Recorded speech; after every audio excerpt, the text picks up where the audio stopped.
مرتبہ لفظ شفاعت کو ذکر کیا ہے پروردگار عالم نے قرآن. پھر ان کی مختلف تقسیم بندی کی ہے. 5 قسم کے گروہوں کو تقسیم کیا ہے ان آیات میں. ضرور پڑھیے محمد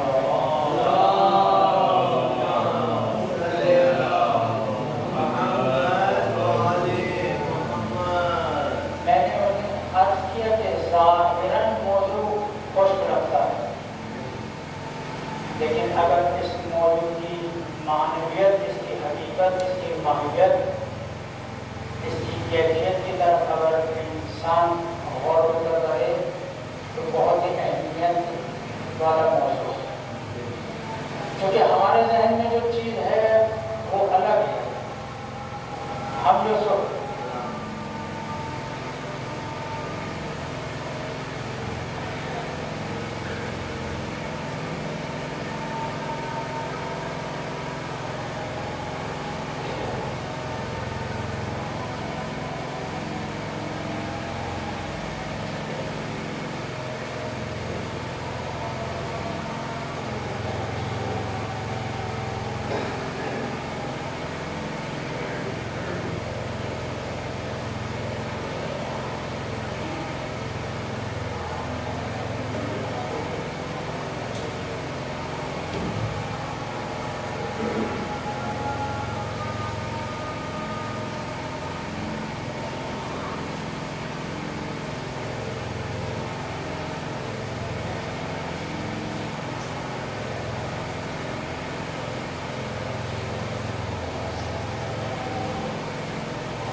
جو پوجا کرتے ہیں، جو بتوں کو تراشتے ہیں، ان لوگوں کی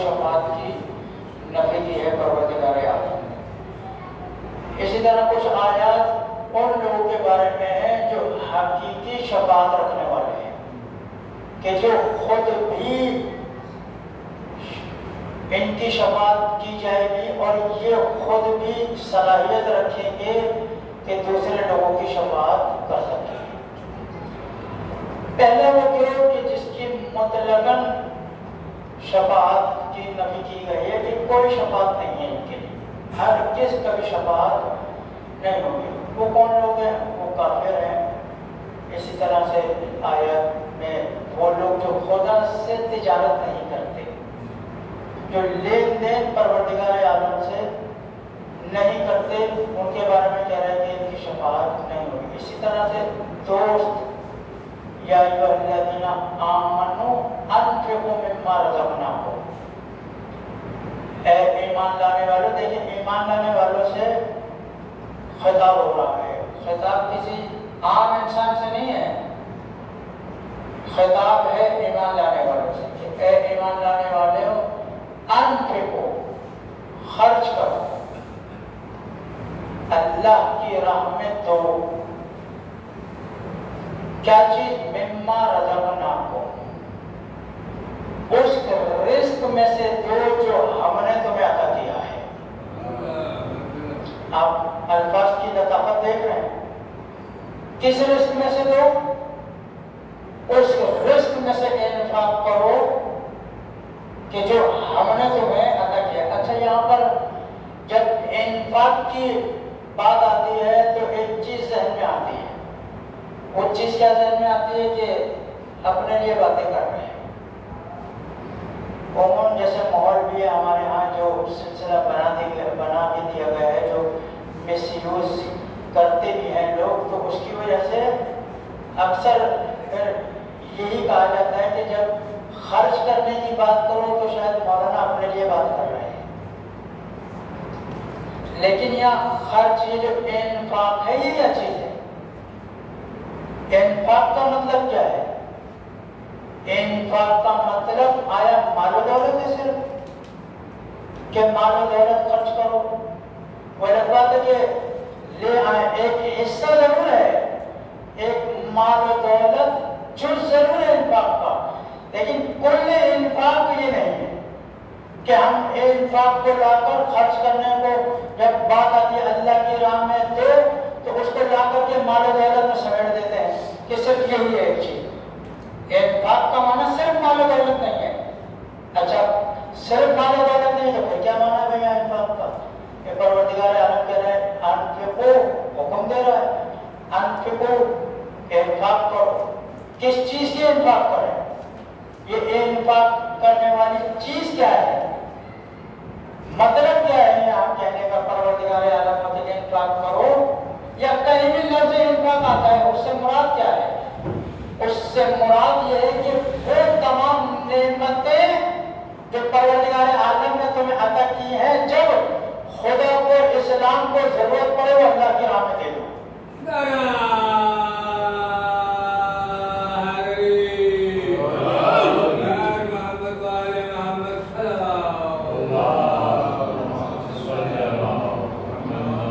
اب وہ چاہے مال و دولت کی صورت میں ہو، اولاد کی صورت میں ہو، والدین کی صورت میں ہو، یا دنیا کی جو بھی نعمت پروردگار عالم نے انسان کے لیے مہیا کی ہے، اگر اس نعمت کا تقاضا کر رہا ہے پروردگار عالم تو وہ چیز خدا کی راہ میں دے دینی چاہیے ہے انفاق سے، کہ ہر نعمت جو انسان کو پروردگار عالم نے دی ہے، جب جب اس نعمت کی حاجت رہے وہ نعمت اللہ کی راہ میں دے دیا، تب جا کر انفاق کا معنی سمجھ میں آئے گا۔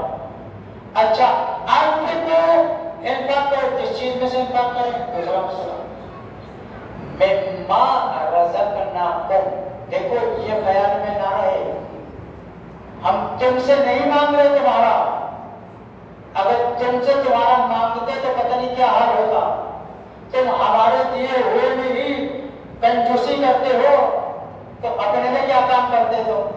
ہم تم سے تمہارے میں سے نہیں مانگ رہے، مما رزقناکم، جو ہم نے تمہیں عطا کیا ہے اس میں سے انفاق کرو۔ اگر انسان کے ہاتھ میں معاملہ دے دیے جائے، انسان کا کمایا ہوا اگر پروردگار مانگے تو یہ انسان تو ایسا ہے کہ خدا کے مقابلے میں بھی آگے کھڑا ہوا ہوں، ہم سے مانگ رہے ہیں ہمارا. اس لیے اللہ نے کہا کہ میں نے جو تمہیں دیا ہے، جو رزق میں نے تمہیں عطا کیا ہے، اس رزق میں سے خرچ کرو. دیکھیں پروردگار عالم نے اسی لیے 3 چیزیں خصوصاً اپنی قدرت میں رکھی ہیں.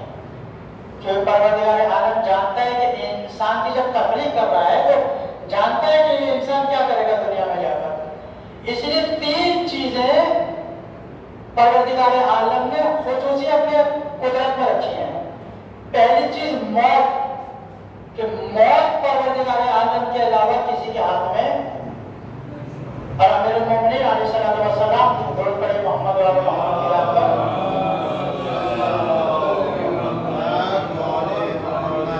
کیا ارشاد فرماتے ہیں کہ انسان حق گوئی سے کیوں ڈرتا ہے؟ حق بات کہنے سے، سچ بات کہنے سے، حقیقت بتانے سے کیوں ڈرتا ہے؟ کسی کے خوف سے حق گوئی سے نہ ڈرو. کیوں؟ نہ تو کوئی موت کو قریب کر سکتا ہے. اگر کوئی چاہے کہ میں مار دوں تو یہ تمہارے ہاتھ میں نہیں ہے. یہ موت خدا کے ہاتھ میں. یہ خدا جب چاہے گا ایک لمحہ بھی تاخیر موت میں نہیں ہوئی. ایک چیز کیا ہے؟ موت کو خداوند کریم نے اپنے قبضہ قدرت میں رکھا ہوا ہے. کسی کے بس کی بات نہیں ہے کسی کو مار دینا ایسے. دوسری چیز عزت و ذلت. وَتُعِزُّ مَن تَشَاءُ وَتُذِلُّ مَن تَشَاءُ. اگر یہ انسان کے ہاتھ میں آ جاتے کہ کسی کو عزت دینا اور کسی کی تذلیل کرنا، تو ہم سب جانتے ہیں کیا کرتے. ہم عزت تو کرنا کسی کی جانتے، ہمیں صرف تذلیل کرنا آتی ہے. اس لیے پروردگار عالم نے کہا کہ وَتُعِزُّ مَن تَشَاءُ، عزت دینے والا بھی میں ہوں، وَتُذِلُّ مَن تَشَاءُ، اور ذلیل و خوار کرنے والا بھی میں ہوں. دنیا کے بندے لاکھ کسی کو عزت دے دے، اگر خدا عزت نہیں دے سکتا تو وہ باعزت نہیں ہو سکتا.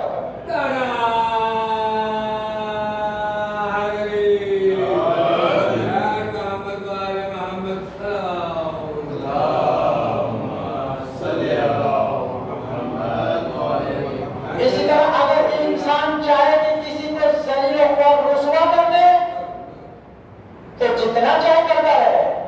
اگر خدا کی نگاہ میں باعزت ہے تو یہ انسان کے ذلیل و خوار، ذلیل و رسوا کرنے سے کوئی فرق نہیں پڑتا، کیونکہ یہ تمام چیز خدا کی قبضہ قدرت میں ہے. عزت دینا بھی اور ذلت دینا بھی. تیسری چیز کیا ہے؟ جو امیر مومن فرماتے ہیں کہ انسان حق گوئی سے کیوں ڈرتا ہے؟ کسی کے خوف سے حق گوئی سے نہ ڈرو، کیونکہ کوئی نہ موت کو قریب کر سکتا ہے اور نہ کوئی رزق کو تم سے دور کر سکتا ہے. انسان کیوں حقیقت بیان نہیں کرتا؟ ڈرتا ہے کہ کہیں مارا نہ جاؤ. بھائی موت تمہارے ہاتھ میں کوئی ہے، یہ سامنے والے کے ہاتھ میں کوئی. یا اگر میں حق بیان کروں گا تو مجھے ملے گا کچھ نہیں.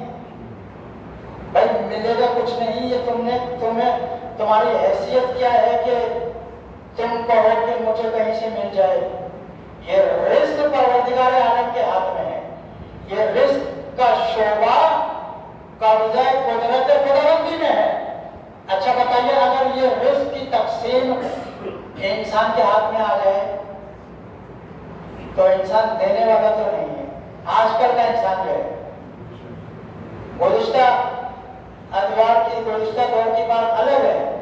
اس میں پھر بھی کچھ نہ کچھ رحم، کچھ نہ کچھ احساس، کچھ نہ کچھ ہمدردی موجود تھی. آج انسان چاہتا ہے کہ اپنا نہیں، یتیموں کا بھی نہ چھوڑو، مسکینوں کا بھی نہ چھوڑو، بہنوں کا حق بھی نہ چھوڑو، بھائیوں کا حق بھی نہ چھوڑو، ماں باپ کا حق بھی نہ چھوڑو، سب کا لے کے میں ہی کھا جاؤں. یہ انسان کی حالت ہے. اگر یہ رزق انسان کے ہاتھ میں آ جاتا، رزق دینا ہمارا کام ہے. ہاں، تقسیم آل محمد کریں گے. محمد وآل محمد صلی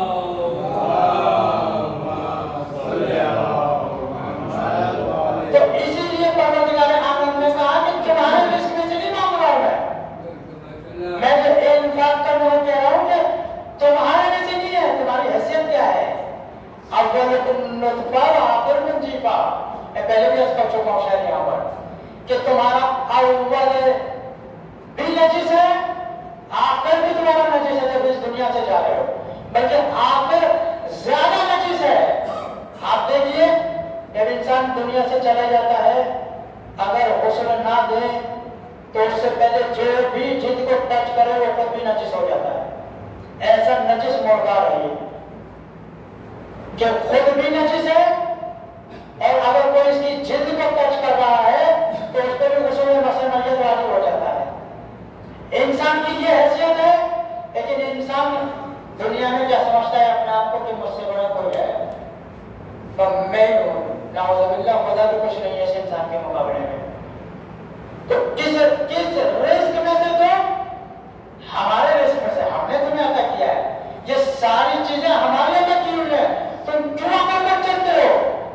اگر ہم چھین لیں تم سے تو کہاں رہ جاؤ گے؟ ہم نے تمہیں عطا کیا مما رزقناکم، اور اس کے رزق میں سے انفاق کرو، خرچ کرو جو ہم نے تمہیں عطا کیا ہے. اچھا کب کریں؟ اگلا مرحلہ من قبل یأتی یوم ان یأتی یوم لا بیع ولا خلة ولا شفاعہ. اس دن کے آنے سے پہلے انفاق کر لو اللہ کی راہ میں کہ جس دن اب نہ کوئی تجارت کام آئے گی، کوئی معاملہ کام نہیں آئے گا. اب چاہے خدا سے لین دین کر لوں نہیں، اب کچھ کام آنے والا ہے. ولا خلة، نہ کوئی دوست احباب کام آئے گا. ولا شفاعت، اور نہ کوئی شفاعت کرنے والے کی شفاعت کام آئے گی. والکافرون هم الظالمون، اور کافرین ہمیشہ ظلم کرنے والے ہیں. لا بیع، کوئی تجارت کام نہیں آئے گی. یہ سب اس دنیا میں کرنا ہے ہم نے. یہ انفاق آنکھ بند ہونے سے پہلے کرنا ہے. آنکھ بند ہونے کے بعد انفاق کرنے کا کوئی فائدہ نہیں ہے. بالکل معاملہ لا بیع، کوئی تجارت کام نہیں آئے گی. اچھا بتائیے کبھی خدا سے تجارت کی ہے زندگی میں؟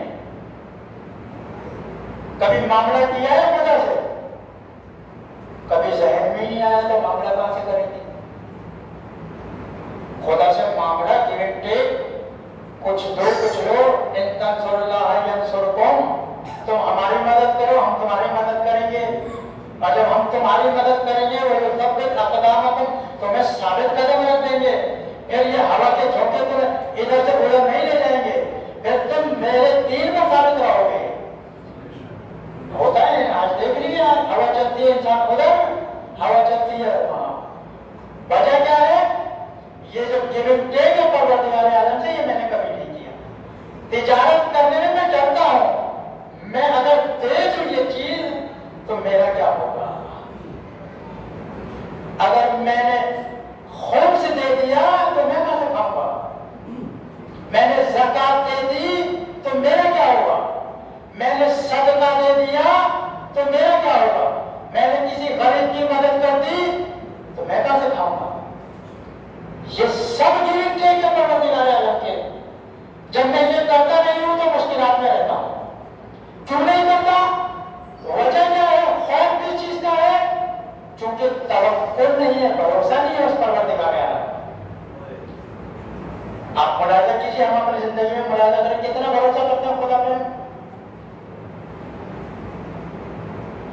نہیں کرتے خدا پہ بھروسہ، جبکہ وہ خدا اس وقت بھی ہمیں عطا کر رہا تھا جب ہم ماں کی شکم میں تھے. اس وقت بھی غافل ہم سے نہیں تھا، رزق ماں کے ذریعے سے ہمیں عطا کر رہا تھا. لیکن ہم دنیا میں آنے کے بعد اسی خدا سے غافل ہے، اس پہ بھروسہ نہیں کرتے. جب خدا پہ بھروسہ نہیں کر سکتے، جس کمپنی میں جاب کرتے ہیں اس آنر پہ بھروسہ نہ ہو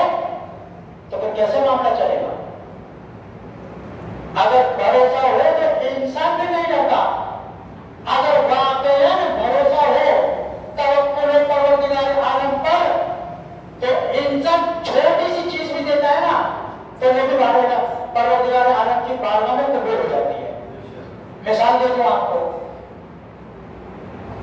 غیبت امام زمانہ میں جب لوگ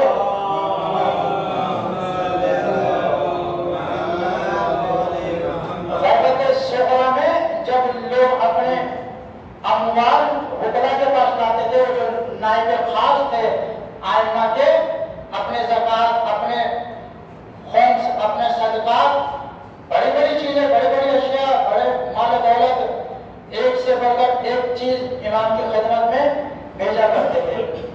ایک خاتون کے پاس کچھ نہیں تھا، صرف ایک رومال تھا، سنا ہوا ہے آپ لوگوں نے، ایک رومال تھا، اسی رومال کو دے دیا، کہا یہ میرے مولا و آقا کو لے جا کر دے دینا، میری طرف سے خمس ہے۔ اب یہ جو وکیل ہے ظاہراً اس رومال کی کوئی حیثیت نہیں سمجھ رہے تھے، اس کو سب سے نیچے تہنے اور بڑی بڑی چیزیں جو تھیں، قیمتی اشیاء جو تھیں، اس کو سامنے رکھ کے امام کے پاس لے گئے اور امام کی خدمت میں لے جا کر وہ ساری بڑی بڑی چیزیں، قیمتی اشیاء امام کے سامنے رکھ دی۔ امام نے کیا کہا کہ وہ دو جو خاتون نے بھیجا ہے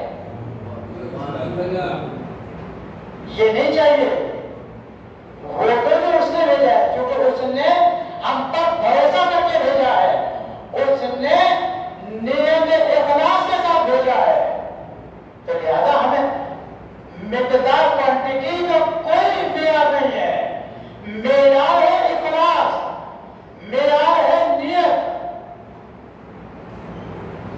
انما الاعمال بالنیات، اعمال کا دار و مدار کس پر ہے؟ نیت پر ہے۔ جیسی نیت ہوگی ویسے اعمال کا صلہ ملے گا۔ تو خدا پہ گیونگ کیوں نہیں کرتے، خدا سے تجارت کیوں نہیں کرتے؟ کیونکہ ڈرتے ہیں کہ ہمارا مال کم ہو جائے گا، یا کوئی بھی چیز، ضروری نہیں ہے کہ مال، کوئی بھی چیز خدا کی راہ میں کیوں نہیں دیتے کہ ہمارا کیا ہوگا؟ خدا پہ بھروسہ نہیں ہوتا۔ جو لوگ خدا پہ بھروسہ کرتے ہیں واقعاً خدا اس کو غیب سے عطا کرتا ہے۔ ایک واقعہ نقل کرتا چلوں، شاید پہلے میں نے یہاں ذکر کیا یا کہیں اور، ہمارے ایک دوست نجف میں ہمارے ساتھ ہوتے ہیں، ریئل واقعہ، خدا کی قسم لے کے ممبر میں بیٹھا ہوں، ایسا ہی ہے۔ ایک سال میں پاکستان آنا تھا تبلیغات کے سلسلے میں، ایام اعزاء میں ہی، اور وعدہ بھی ہو چکا تھا جہاں انہوں نے خدمت انجام دینی تھی، جہاں تبلیغ کرنی تھی، مجالس پڑھ کے۔ ایام اعزاء قریب تھے، ماہ ذوالحج کے آخری ایام، لیکن ان کے پاس زیادہ راہ نہیں ہے، درود پڑھیں محمد والے۔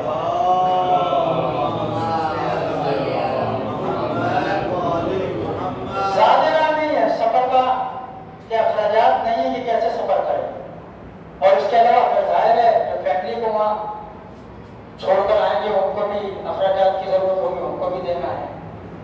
اب کیا کریں، آنا بھی ہے، وعدہ بھی ہو چکا ہے، وعدہ کی خلافی بھی نہیں کر سکتے، پریشان ہیں،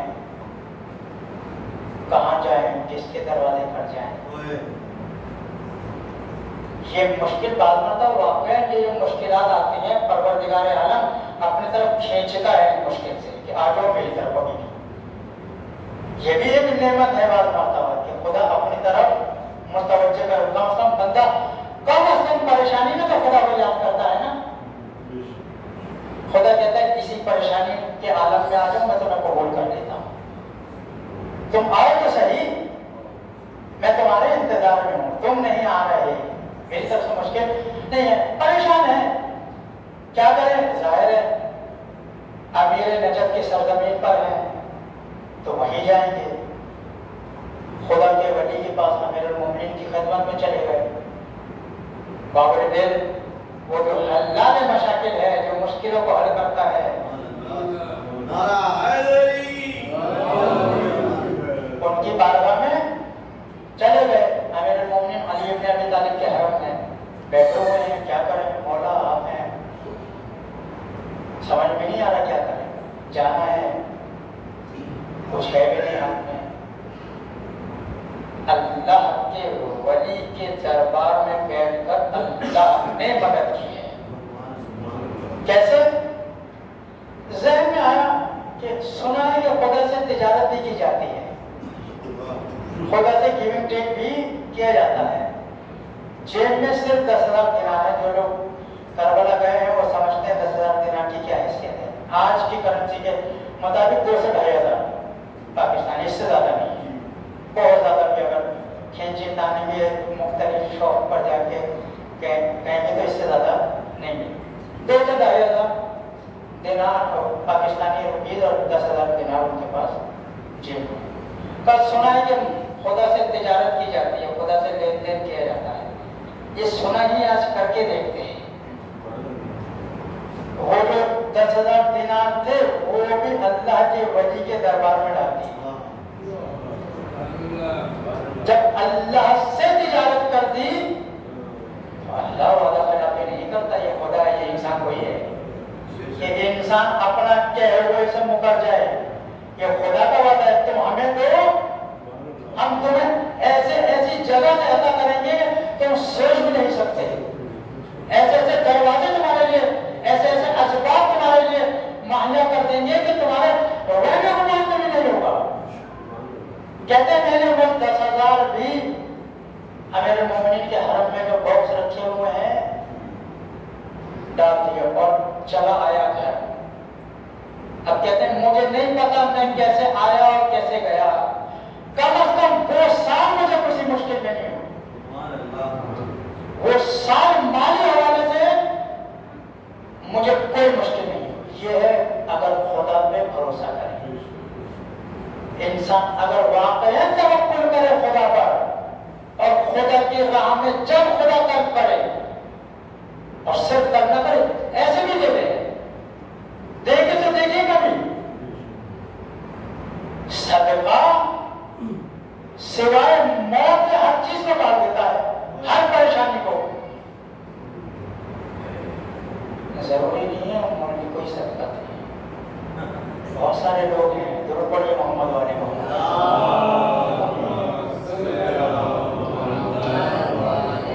ہمارے ارد گرد بھی ایسے لوگ ہیں کیونکہ واجب صدقہ تو نہیں ہے. وہ جو حرام ہے وہ واجب صدقہ ہے. یہ جو عام صدقہ نکالتے ہیں دے سکتے ہیں کسی بھی ایسے جو کرے کو. ہم دیکھیں تو ہمارے اطراف میں کمی نہیں ہے. آج کتنے لوگ ضرورت مند ہیں، اچھے خاصے لوگ اس وقت ضرورت مند ہیں جو کبھی خود کفیل ہوا کرتے تھے. اچھا ضروری بھی نہیں کہ ایک ہی جہت سے اس کو دیا جائے. خدا بندے کریں گے مختلف جہت کھولی ہوئی ہیں. ضروری ہے کہ میں بتاؤں جگہ کہ سب کے آپ کو دے رہا ہوں یہ لیجیے، یہ ضروری نہیں ہے. یا یہ بھی ضروری نہیں ہے میں خود ہی جانا دوں کسی بھی ذریعے سے. پھر آخر وہ جو ضرورت مند، وہ جو حاجت مند ہے اس تک پہنچانا ہے. اب وہ کیسے بھی پہنچانا ہے؟ من رزق ناکم من قبل ان یاتی یوم لا بیع. جس دن کوئی تجارت کام نہیں آئے گی اس دن سے پہلے اللہ کی راہ میں انفاق کرو. ولا خلۃ. اور جس دن کوئی دوست کوئی احباب کام نہیں آئے گا انفاق کر لیں. اگر انفاق کرنا نہیں آتا تو آ جائیے حسین کے پاس. حسین بتاتے ہیں کیسے انفاق کی جاتی ہے. اللہ کی راہ میں کیسے دیا جاتا ہے، کیا کیا کیا جاتا ہے. آ جائے حسین بتا رہے ہیں. اگر مجھے نہیں آتا خرچ کرنا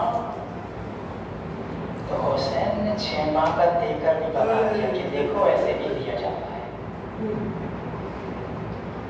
حسین نے بہن بیٹیوں کی چادروں کو راہ خدا میں دے کر بتا دیا کہ دیکھو انفاق کیسے کیا جاتا ہے. بس عزادارو یہ بیبیاں، یہ قافلہ کوفے کے بازاروں میں گھمایا جا رہا ہے.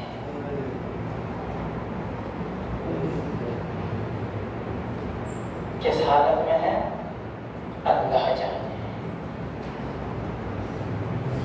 وہ زینب کبریٰ یہی کوفہ ہوا کرتا تھا، بابا کا شہر ہوا کرتا تھا.